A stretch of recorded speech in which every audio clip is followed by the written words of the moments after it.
अजीत प्रसाद या चंद्रभान पासवान, मिल्कीपुर उपचुनाव की वोटिंग खत्म हो चुकी है। मतदान खत्म होने के बाद अब धीरे धीरे एग्जिट पोल सामने आ रहे हैं।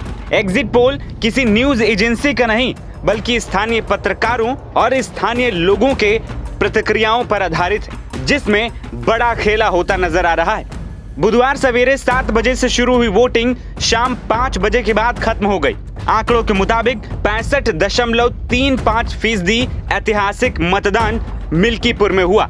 इस तरह 10 प्रत्याशियों की किस्मत का फैसला वोटर्स ने ईवीएम में कैद कर दिया। इस सीट पर बीजेपी और समाजवादी पार्टी के बीच तगड़ा मुकाबला है।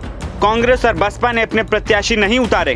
कांग्रेस ने सपा को समर्थन दिया, तो वहीं नगीना लोकसभा सीट से सांसद चंद्रशेखर आजाद की पार्टी ने अपना उम्मीदवार इस सीट पर उतारा था। वोटिंग के लिए 414 बूथ बनाए गए थे। मतदान पूरा होने और नतीजों से पहले सबकी निगाहें एग्जिट पोल्स पर टिकी थी। ऐसे में आपको बताते हैं कि आखिर वहां के एग्जिट पोल्स क्या कह रहे हैं। दरअसल मिल्कीपुर उपचुनाव में जिस तरह मतदान खत्म हुआ और वोट परसेंटेज पिछली बार से काफी ज्यादा रहा, तो इससे कहीं न कहीं ये साफ हो गया था कि बचा हुआ वोट परसेंटेज भाजपा के खेमे में जा रहा है।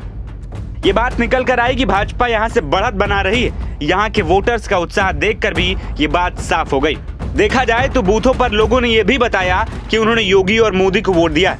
इसकी वजह भी साफ है कि उनको पता है कि देश और प्रदेश में किसकी सरकार है। ऐसे में वोटर अच्छी तरह से जानते हैं कि अगर सत्तासीन बीजेपी इस सीट से जीतती है तो उनके क्षेत्र के विकास को बल मिलेगा।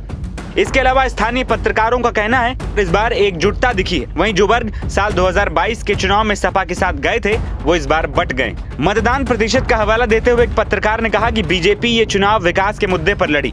एक और पत्रकार ने कहा कि यहाँ सभी जातियों का झुकाव बीजेपी की ओर है।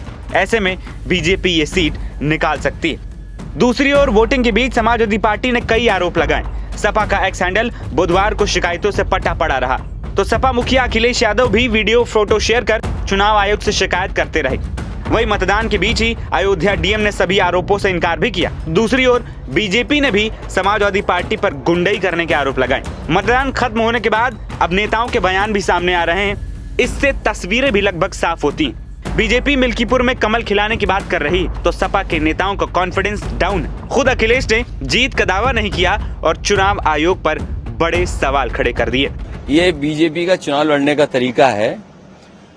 चुनाव आयोग मर गया है।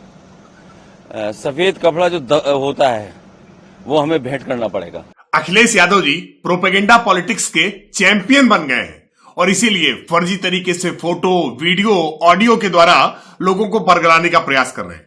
वो जान चुके हैं कि मिल्कीपुर का परिणाम उनके हाथ से निकल चुका है।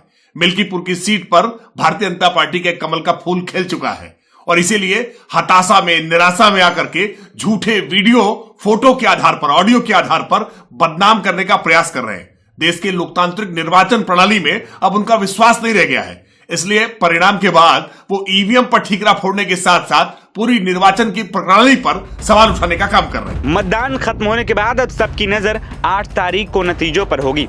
ऐसे में किसकी नाक बचेगी और किसको सीख मिलेगी, ये देखना होगा, क्योंकि मिल्कीपुर सीट दोनों के लिए ही प्रतिष्ठा का सवाल बन गई थी। दरअसल रामलला की प्राण प्रतिष्ठा के बाद ही देश में लोकसभा चुनाव हुए थे। बीजेपी ने सहयोगी दलों की मदद से दोबारा सरकार भले ही बना ली, लेकिन अयोध्या सीट पर उसे करारी हार मिली। इस हार से बीजेपी की देश भर में किरकिरी हुई। ऐसे में अयोध्या जिले के अंदर आने वाली मिल्कीपुर सीट पर जीत दर्ज करना उसकी नाक का सवाल बन गया था। तो वहीं समाजवादी पार्टी ने भी इस सीट पर अपनी पूरी ताकत झोंक दी, क्योंकि सपा इस सीट से लगातार जीतती आ रही है। ऐसे में इस सीट से हार सपा के लिए 2027 विधानसभा चुनाव से पहले टेंशन बढ़ाने वाली हो सकती है। खैर, एग्जिट पोल्स ने भले ही बीजेपी को बढ़त मिलती दिखे, लेकिन ये नतीजे नहीं है, महज अनुमान है। ऐसे में स्पष्ट नतीजा 8 फरवरी को ही पता चल पाएगा। एनबीटी ऑनलाइन की रिपोर्ट।